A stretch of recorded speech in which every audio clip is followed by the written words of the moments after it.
They never attacked us with fleets. They never warned us with weapons.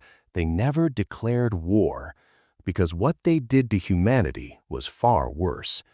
In the deepest vaults of the Galactic Council's archives, there exists a law so old that even most historians have forgotten its meaning, a law that was never meant to be spoken aloud. It was called Decree 99. Not exile, not extinction, not execution, erasure. To erase a species did not mean to kill them quickly. It meant to remove them so completely that the galaxy itself would forget they had ever existed. Their name would vanish from star maps. Their language would be wiped from translation cores. Their history would be rewritten as empty space. And 4,000 years ago, that decree was passed for one species only: humanity. The Galactic Council chamber that day was filled with light, towering pillars of crystalline energy, floating holographic constellations, and banners of 1,000 alien civilizations. Beings of every imaginable form watched in silence as the High Chancellor approached the center dais. Chancellor Vex of the Valari, tall, thin, his skin shimmered like dark glass, and 3 glowing eyes hovered within his elongated skull, burning with cold intelligence. His species had ruled interstellar politics for millennia. They were ancient, patient, calculating, and afraid, because humanity was not supposed to exist like this. Humans were young, barely crawling out of their home system compared to the ancient empires of the galaxy, and yet their expansion curve was wrong, their adaptability was wrong, their psychology was wrong. They failed where they should have died. They survived where logic said they should have broken.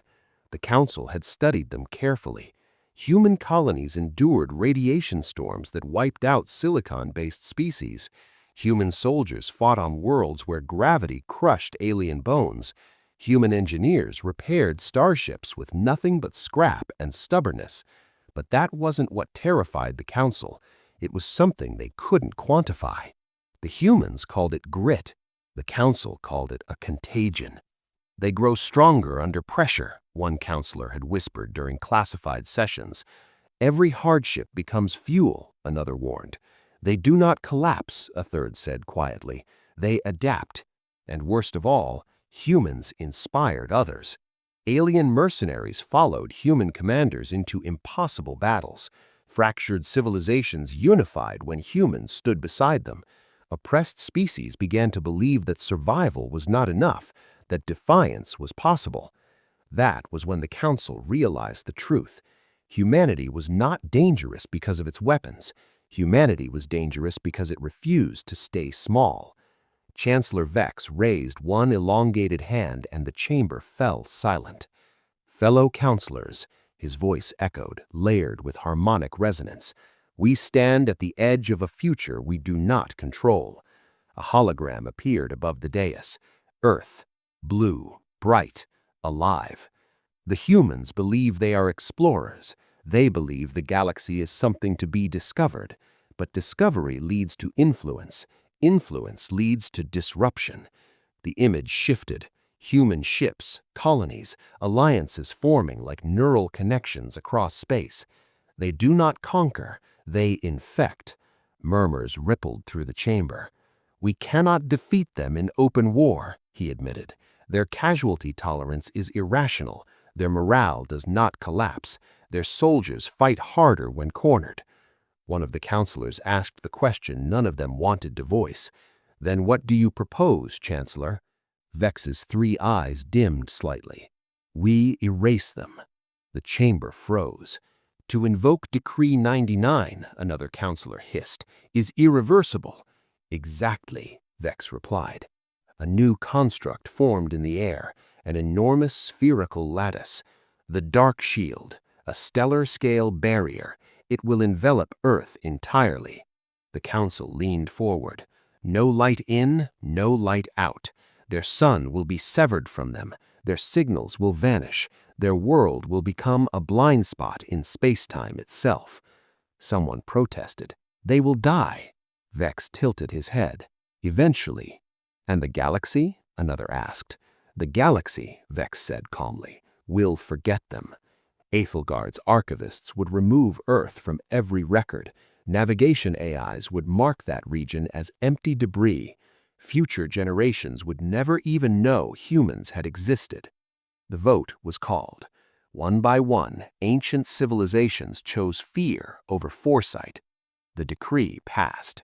And somewhere, light years away, humanity never heard the sentence.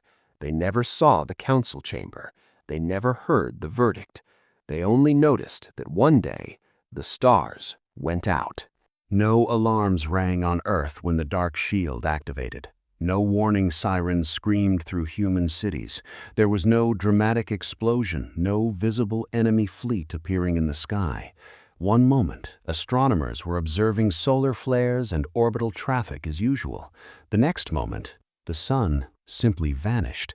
Not eclipsed, not dimmed, gone, as if someone had reached into the fabric of reality and switched it off. At first, people thought their instruments had failed. Telescopes recalibrated themselves again and again, desperately trying to lock onto a star that was no longer there.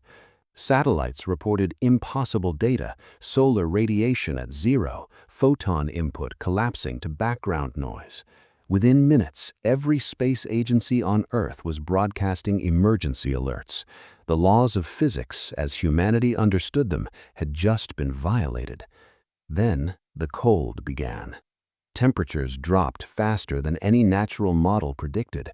Within hours, sunlight-dependent power grids collapsed, solar arrays went dark, weather systems destabilized, crops froze in place, caught mid-growth like sculptures of glass. Panic spread, but humans did not riot, not yet. They gathered. Scientists, engineers, soldiers, civilians, everyone looking at the same question burning behind their eyes.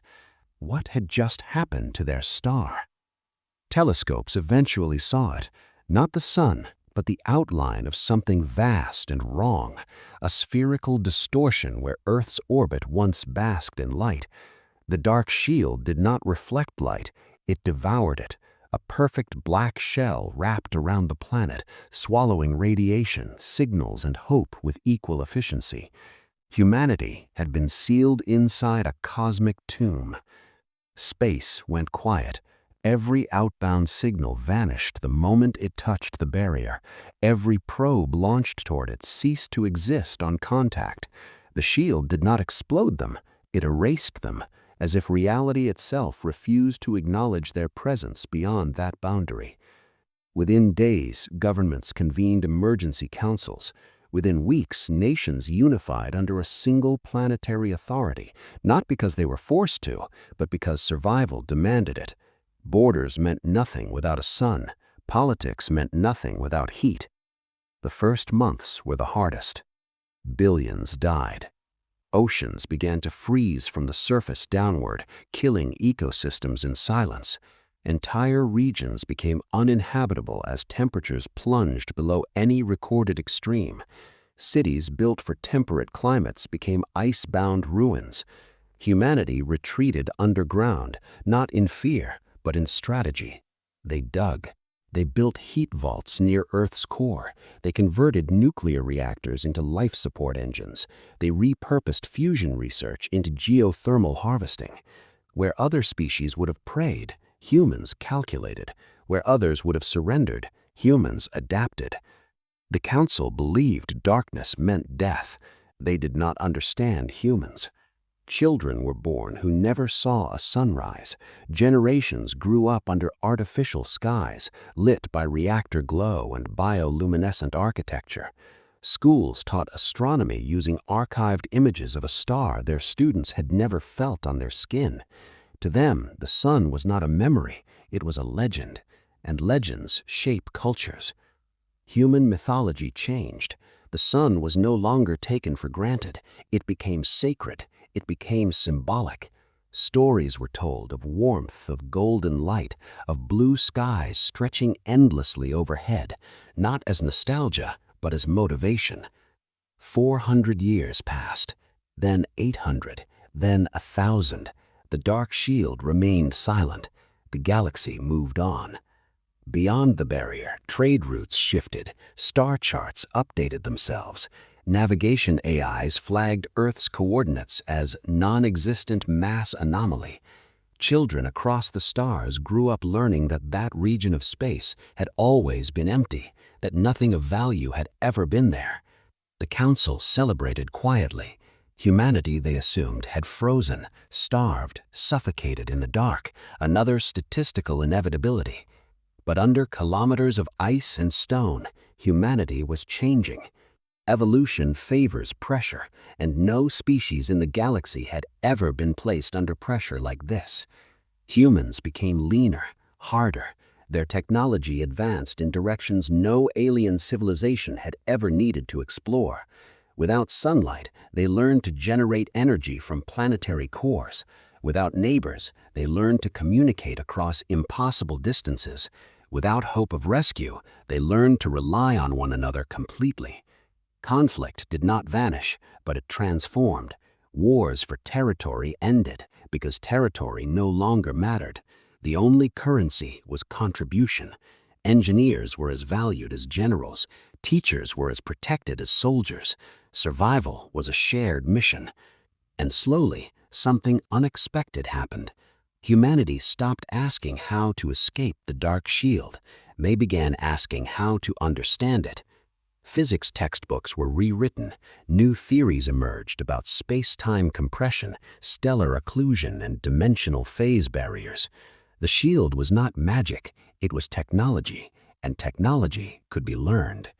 The darkness that was meant to suffocate them became their laboratory. By the 2000th year, humanity no longer thought of itself as trapped. They thought of themselves as contained, and containment can be reversed. Deep within Earth's mantle, in cities carved from pressure-resistant alloys and reinforced stone, a new generation of humans grew up with a different mindset. They did not dream of open skies. They dreamed of breaking limits. They did not fear the void. They studied it. The Council had erased Earth from history, but history was still being written, and it was being written in the dark, by a species that had learned something the galaxy never had. Darkness was not the absence of light, it was a forge. By the third millennium of darkness, humanity no longer measured time by days or years. Without a sunrise or sunset, those concepts had lost their meaning.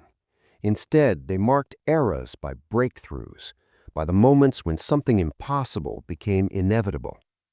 The first of those moments was called the core ignition. Deep beneath the frozen crust, where pressure could crush mountains into dust, human engineers tapped directly into Earth's molten heart, not just to harvest heat, but to reshape it. They constructed gravity-anchored reactors that fed on planetary rotation, mantle convection, and nuclear decay simultaneously. These were not power plants. They were engines of permanence. Cities bloomed around them, vast subterranean metropolises layered like rings of a tree, each level warmer, brighter, more alive than the last. Artificial skies simulated weather patterns not for comfort, but for psychological survival. Humans understood something the Council never had. Morale was as critical as oxygen. Art survived, music survived, stories survived. And then, curiosity returned. At first, it was harmless. Researchers studying the dark shield noticed inconsistencies, microscopic fluctuations, tiny rhythmic distortions along its inner surface. The barrier was not static, it was active, maintaining itself, consuming energy constantly. That meant something revolutionary. The shield could be drained. The first attempt to interact with it failed catastrophically. A test pulse of exotic radiation triggered a feedback cascade that flattened an entire research complex. Thousands died. Humanity mourned, but they did not retreat. They recorded everything. Failure became data. The second attempt succeeded, barely. A small region of the shield dimmed for exactly 0.03 seconds, not enough to let light in, not enough to send a signal out, but enough to prove that the barrier could be influenced from the inside. That day, humanity realized something terrifying. The Council had not sealed them in a perfect prison. They had sealed them inside an enemy system, and systems could be hacked. Over centuries, humans learned the shield's language. It was not built on energy alone, but on space-time curvature and probability suppression. The barrier didn't just block photons, it told the universe that Earth was irrelevant. So humanity responded in the only way they knew. They became relevant. They altered their emissions, not louder, stranger. Signals that didn't travel through space, but through gravity itself. Whispering ripples in space-time, subtle enough to avoid detection, strong enough to probe the shield's limits. The galaxy heard nothing, but the shield listened. Human biology adapted alongside technology. Generations raised in low-light environments developed enhanced night vision. Neural patterns shifted. By the third millennium of darkness, humanity no longer measured time by days or years. Without a sunrise or sunset, those concepts had lost their meaning. Instead, they marked eras by breakthroughs, by the moments when something impossible became inevitable. The first of those moments was called the core ignition. Deep beneath the frozen crust, where pressure could crush mountains into dust, human engineers tapped directly into Earth's molten heart, not just to harvest heat, but to reshape it. They constructed gravity-anchored reactors that fed on planetary rotation, mantle convection, and nuclear decay simultaneously. These were not power plants, they were engines of permanence. Cities bloomed around them, vast subterranean metropolises layered like rings of a tree, each level warmer, brighter, more alive than the last. Artificial skies simulated weather patterns not for comfort, but for psychological survival.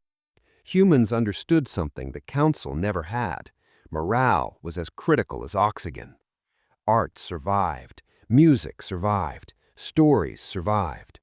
And then, curiosity returned. At first, it was harmless.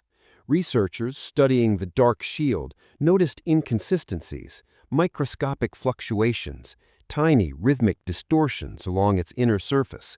The barrier was not static, it was active, maintaining itself, consuming energy constantly. That meant something revolutionary. The shield could be drained. The first attempt to interact with it failed catastrophically.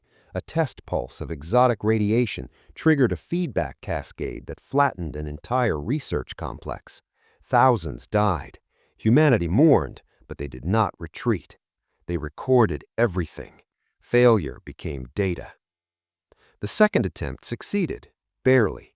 A small region of the shield dimmed for exactly 0.03 seconds, not enough to let light in, not enough to send a signal out, but enough to prove that the barrier could be influenced from the inside. That day, humanity realized something terrifying. The Council had not sealed them in a perfect prison. They had sealed them inside an enemy system, and systems could be hacked. Over centuries, humans learned the shield's language. It was not built on energy alone, but on space-time curvature and probability suppression. The barrier didn't just block photons, it told the universe that Earth was irrelevant. So humanity responded in the only way they knew.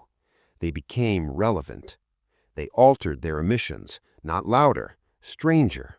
Signals that didn't travel through space, but through gravity itself.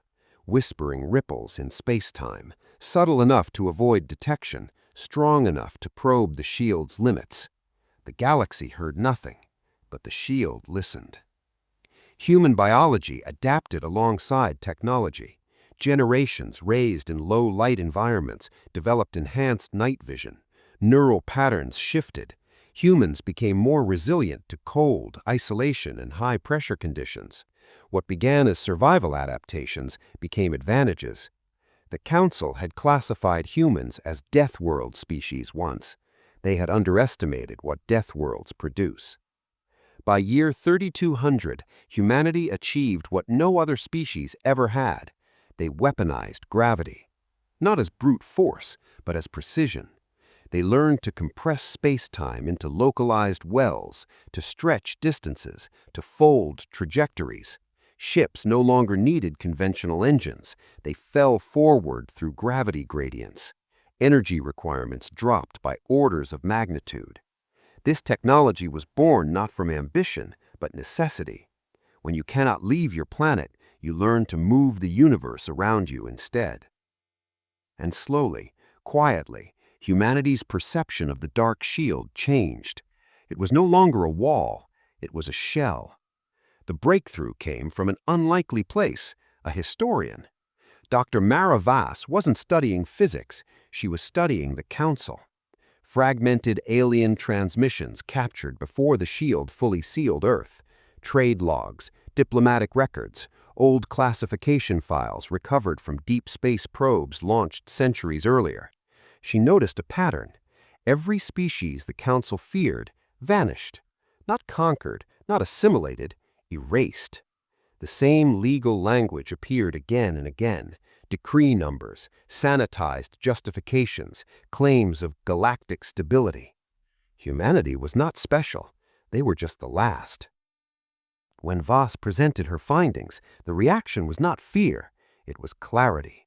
The Council was not a government, it was a filter, and humanity had slipped through. From that moment on, Earth's direction changed. The goal was no longer escape, it was return. They began constructing something unprecedented, not a fleet, not a colony ship, but a transformation. Earth itself became the project. Layer by layer, the planet was reinforced. Oceans were partially drained and converted into hydrogen reserves. Continents were laced with structural frameworks of carbon lattice and neutron-hardened alloys. The crust was no longer just rock, it was armor. Cities aligned themselves to planetary rotation. Weapons systems were embedded so deeply they became part of Earth's geological signature. The planet's magnetic field was enhanced, shaped, and tuned like an instrument. Earth was no longer just a world, it was becoming a vessel. The Dark Shield reacted. For the first time in 4,000 years, it pulsed violently. Energy spikes surged along its surface. Internal sensors detected what could only be described as a tension. The prison knew its prisoner was changing. Humanity noticed something else, too. The shield wasn't trying to stop them, it was reporting them. Somewhere beyond the barrier, something was receiving updates. Humanity finally understood the Council's greatest mistake. They hadn't just sealed Earth away, they had left it running. And in the dark, without witnesses, humans had built something the galaxy was not ready to face. The first sign that something had gone wrong did not come from a weapon alarm or a fleet report. It came from a silence. Deep within the Galactic Council's Bureau of Stellar Cartography, an automated system flagged an anomaly in a sector that, according to every official map, did not exist. A region marked for 4 millennia as void debris had begun emitting gravitational inconsistencies. Not energy, not radiation, mass behavior. At first, the analysts dismissed it as sensor drift, old arrays misreading ancient junk fields. The galaxy was vast, and errors were common. But the anomaly persisted. It pulsed, rhythmic, intentional. When the data reached the High Observatory on Eiffelgard, the tone changed. Senior astrophysicist Lurian recalibrated the models 3 times before his frills flattened in alarm. The readings violated established physics. Gravitational vectors were bending inward toward a region that should have been empty. "There is something there," he said quietly. "And it is massive." The report traveled upward, slowly at first, then faster as confirmations stacked. Every deep space array pointed to the same conclusion. A large-scale structure was forming inside the quarantine sector. Inside the erasure zone. Inside the place where Earth used to be. The council convened in emergency session for the first time in over 1,000 cycles. Delegates filled the Hall of Accord, their bioluminescent patterns flickering with unease. The archivist intellect was summoned from dormancy, its vast cognition unfurling like a shadow across the chamber. High Chancellor Vex arrived last. He listened in silence as the data was presented. Projections of warped space-time, gravity wells that should not exist, energy signatures that did not correspond to any known civilization. "This is impossible," a counselor hissed. "That region was sterilized." "Yes," the archivist replied neutrally.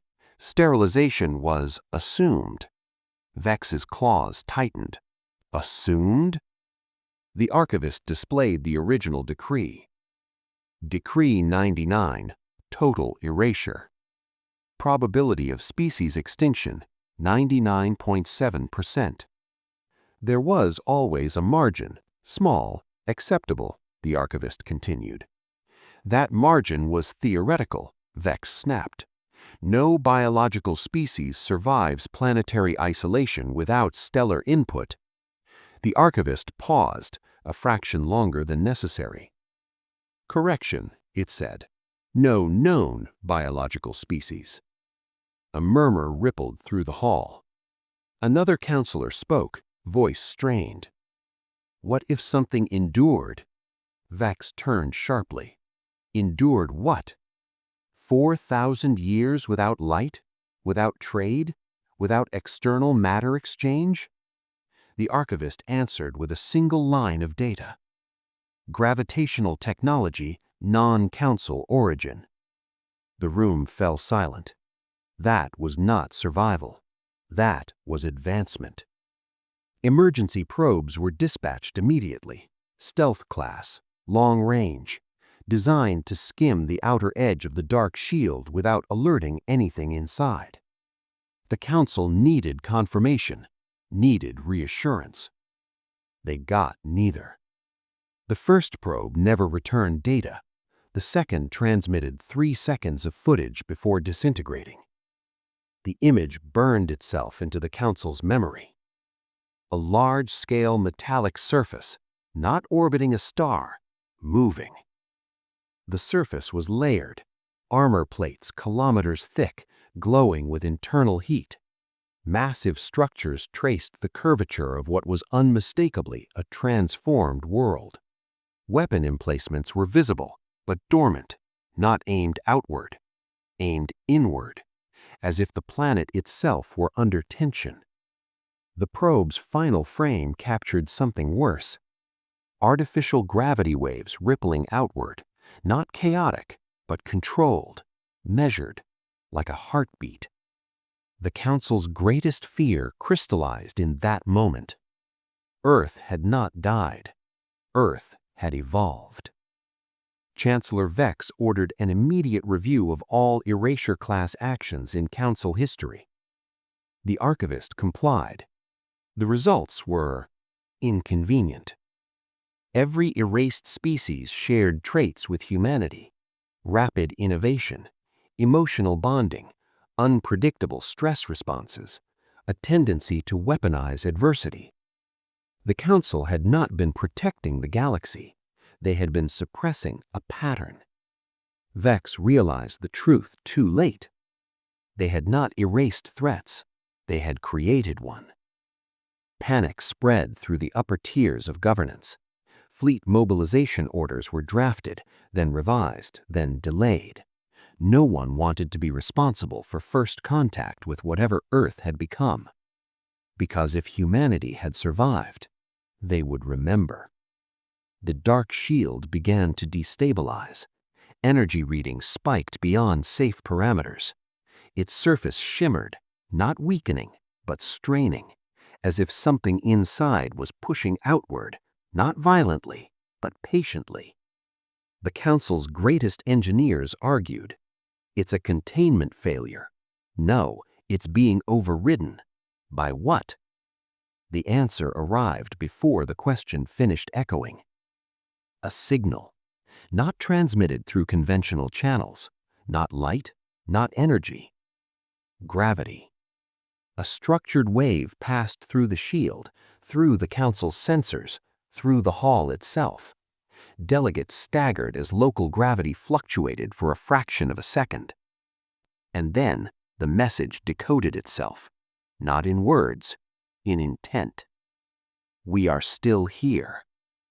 The dark shield did not shatter. It opened, not explosively, not dramatically, like a door unlocking. Beyond it, something waited. And for the first time since Decree 99 was signed, the Galactic Council understood the scale of their mistake. They had not buried humanity in darkness. They had given them 4,000 years to prepare. The opening in the dark shield widened slowly, not as a rupture, but as a deliberate separation of forces. Space itself seemed to fold back, gravity behaving like a curtain being drawn aside. No explosion followed, no flare of light. The absence of violence was more terrifying than any attack could have been. From the heart of the void, something moved. At first, it appeared as a shadow against nothingness, an impossibility, because shadows required light, and there was none. Then the Council's instruments began to scream as mass readings climbed beyond acceptable thresholds. The object was not entering real space. Real space was bending to accommodate it. The planetary construct emerged piece by piece, revealing its true scale. Not a ship, not a station, a world. Earth, reforged into a metallic sphere, layered with adaptive armor and latticework energy veins glowing a deep, restrained cyan. Entire continents had been reshaped into structural superforms. Mountain ranges now served as anchor pylons. Oceans had been drained and repurposed into coolant seas beneath the crust. This was not a weapon. This was infrastructure. The Council watched in paralyzed silence as the planet completed its emergence, rotating slowly, deliberately, like a living thing stretching after a long sleep. Artificial gravity fields stabilized around it, precise enough to make the surrounding vacuum behave as if it were atmosphere. Then came the fleet. They did not jump in. They unfolded. Thousands of vessels detached from the planetary surface, separating along predetermined seams. Some were small, escort craft, sleek and angular, designed for interception. Others were enormous, shipyards in motion, carrying fabrication arrays and folded space anchors. None of them carried visible insignia. They didn't need to. The Council's tactical analysts realized something chilling. These ships were not arranged for conquest. They were arranged for containment. Chancellor Vex stood at the center of the hall as the scale of it became undeniable. Every approach vector to Aethelgard was being methodically sealed. Warp corridors collapsed, not destroyed, but rewritten. Gravity wells bloomed in precise locations, locking the system into a closed architecture. The humans weren't attacking. They were owning the space. A junior counselor whispered, They're surrounding us." Vex didn't respond. He was staring at a single data stream. A transmission request. Origin. Earth. Protocol. Open. Unencrypted. No demands, no threats. Just presence. "Put it through," Vex said, his voice hoarse. The central hologram ignited. A human appeared. He stood in a chamber that felt vast even through projection. The curvature of the walls suggested the interior of the planetary construct itself. Soft cyan light traced along metallic surfaces behind him, pulsing gently like a calm heart. The human was older than expected. Lines marked his face. His hair was streaked with silver. His posture was relaxed, hands clasped behind him, not in submission, but in control. "I am Commander Elias Ward," he said evenly. Custodian of Earth. The word landed like a weapon. Custodian. Vex found his voice. This is impossible, he said. Earth was erased. Elias tilted his head slightly. No, he replied. Earth was isolated. A pause. And isolation, he continued, is something humans understand very well. Behind Elias, the chamber shifted. A window irised open, revealing a breathtaking sight. A miniature sun, artificial, contained, burned at the center of a colossal structure. Its golden light bathed internal cityscapes carved into the planetary shell. The council saw it then. Human cities, thriving. Children walking beneath artificial skies, forests growing in controlled biospheres, rivers flowing through steel valleys. Humanity had not merely survived, they had adapted their entire civilization to the dark. You took our sun, Elias said calmly, so we built our own. A murmur of horror swept the hall. Vex tried to maintain authority. You were declared extinct by council law. Elias smiled faintly. We read the decree, he said, every word. The smile faded. We also read your reasoning. The projection shifted again. Images flooded the chamber, historical records stolen from council archives, Decree 99 debates, cold calculations, fear masquerading as logic, the quiet consensus that humanity was too resilient to be allowed freedom. You didn't erase us because we were violent, he said. You erased us because we didn't break. The gravity in the hall subtly increased, not enough to harm, but enough to be felt. Delegates shifted uncomfortably as the air seemed heavier. For 4,000 years, we lived without light from the stars, he said. We dismantled our cities to stay warm. We learned to recycle everything: heat, matter, hope. He stepped closer to the projection. You thought darkness would kill us. His eyes hardened. It taught us patience. A counselor shouted, "What do you want?" Elias did not answer immediately. Instead, he gestured. Outside the hall, visible through orbital windows, the human fleet completed its final alignment. The system was sealed, perfectly balanced. No escape, no aggression, only inevitability. We want nothing you can give us, Elias said at last. No territory, no tribute. Vex swallowed. Then why are you here? Elias looked directly at him. Because history matters, he said, and ours was stolen. The artificial sun behind him flared softly, its light intensifying. We've come to return something, he continued. A lesson. The gravity in the hall normalized. The silence afterwards was absolute. The council had spent millennia deciding the fate of others from positions of safety. Now, for the first time, they were trapped in a system controlled by a species they had tried to erase. And humanity had arrived not as conquerors, but as judges. The council chamber had never felt small before. It had been designed to inspire awe.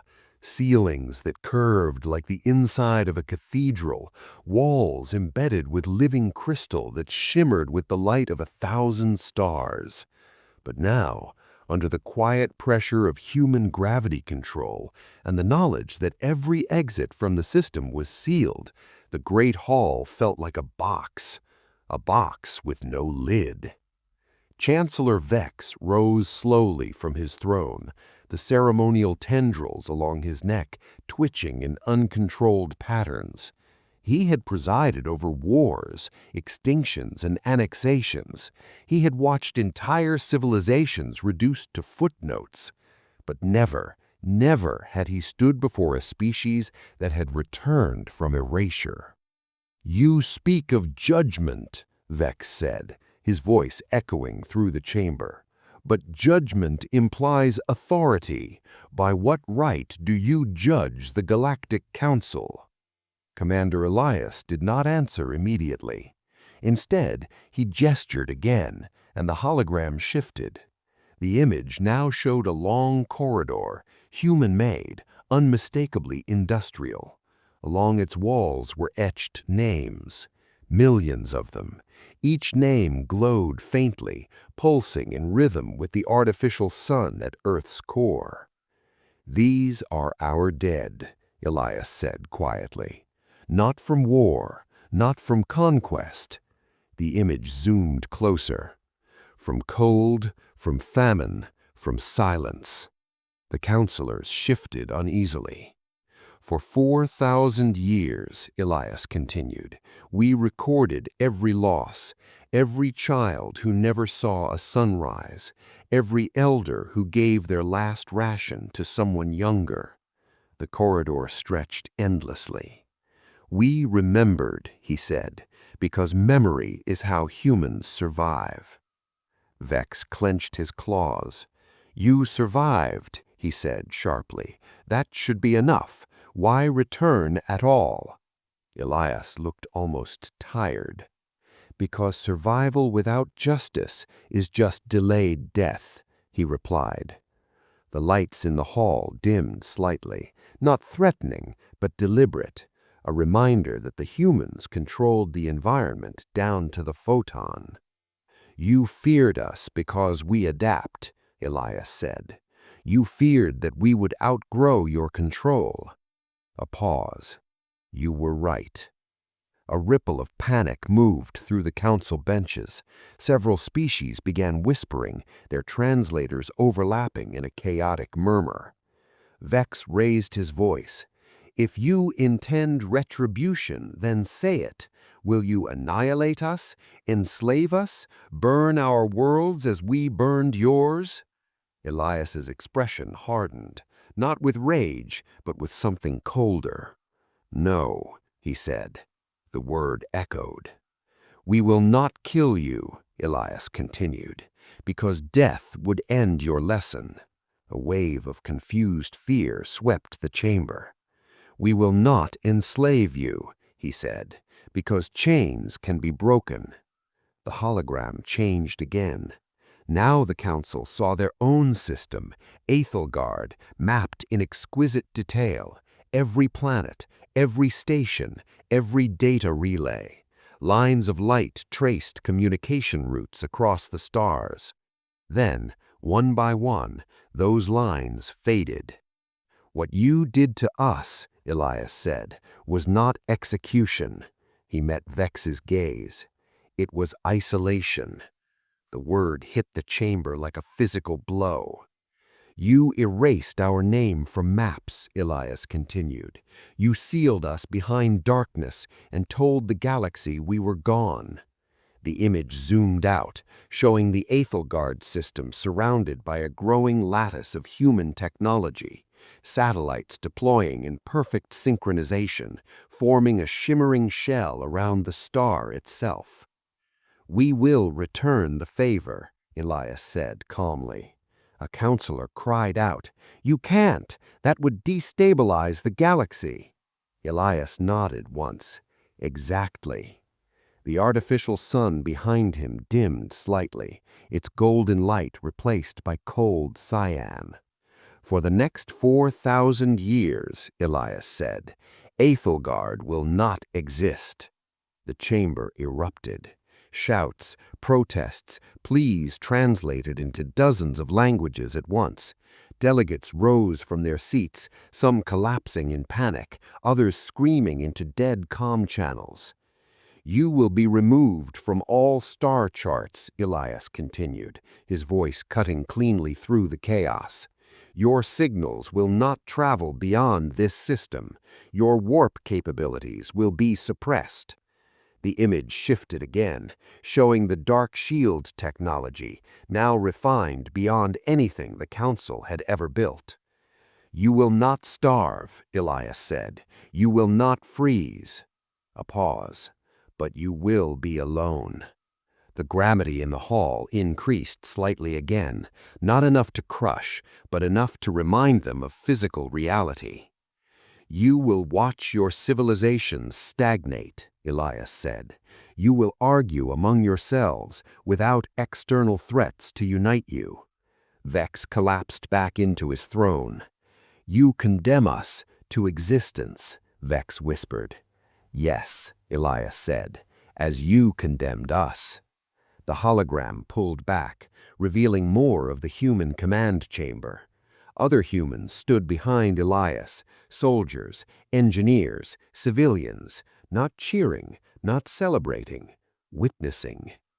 "This is not revenge," Elias said quietly. "This is balance." He straightened. "When you erased us, you taught the galaxy that power decides truth." His eyes hardened. "We are here to teach it something else." The human fleet began to move, not aggressively, but purposefully. Satellites locked into final positions, energy fields stabilized. The lattice around Aethelgard shimmered once, and then vanished from all external sensors. To the rest of the galaxy, the Council system simply disappeared. Inside the sealed space, the stars still burned, but no one could hear them anymore. Elias watched the final confirmation scroll across his console. "Isolation complete." He exhaled slowly. "Turn us homeward," he said. Behind him, Earth's artificial sun brightened once more. Humanity had not returned to conquer the galaxy. They had returned to ensure that no one would ever mistake endurance for weakness again. The moment Ethelgard vanished, the galaxy felt it. Not through alarms, not through explosions, but through absence. Across trade lanes and diplomatic hubs, navigation systems recalculated routes that suddenly led nowhere. Long-established jump corridors returned errors. Star charts updated themselves automatically, replacing a once brilliant nexus of civilization with a single annotation: data not found. At first, the galaxy assumed malfunction. Then panic began to spread. Merchants reported entire convoys disappearing when attempting Council-aligned routes. Observatories detected gravitational anomalies where a star system should have been. Ancient species, those who remembered the Council's rise, felt something colder than fear. They felt recognition. Because this was not destruction. This was removal. In the neutral stations of the Outer Rim, whispers turned into legends within days. Some said the Council had finally triggered a weapon they couldn't control. Others claimed a cosmic entity had passed through and erased them by accident. But the oldest species knew better. They remembered another name that had once vanished from maps: Earth.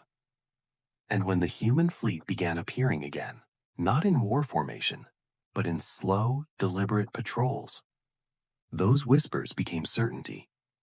Humanity was back. And they were not asking for permission. The Terra Nova did not linger near the former Council space. It moved outward, deeper into regions no empire had ever claimed. The dark places, the unstable systems, the regions marked unprofitable or too dangerous. Wherever the galaxy had drawn warning symbols, humans followed. They built listening posts near neutron stars. They stabilized trade routes through ion storms. They anchored stations inside gravity wells that crushed alien hulls. And they did it without banners, without conquest, without demands. Human envoys arrived not with fleets, but with engineers, not with ultimatums, but with quiet offers. "We can help," they said. "We've lived worse." Some species refused at first. They remembered Earth only as a rumor, a Deathworld curiosity, a civilization that should have burned out long ago. Those species watched. They watched humans rebuild shattered colonies.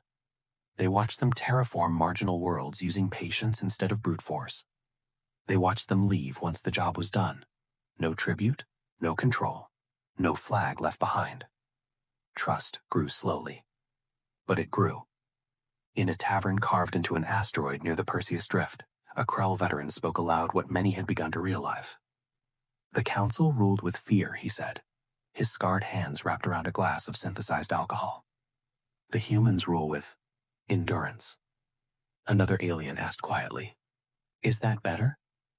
The Krell considered this. "It's heavier," he said, "but it doesn't crush you."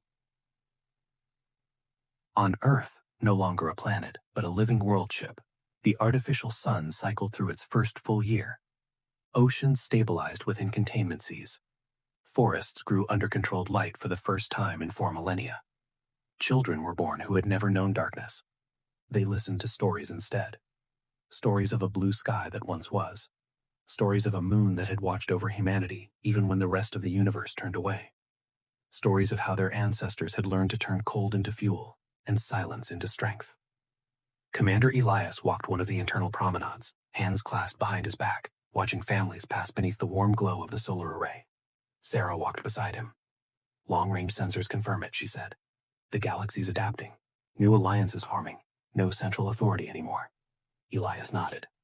"That was inevitable," he replied. She hesitated. "Do you ever wonder if we went too far?"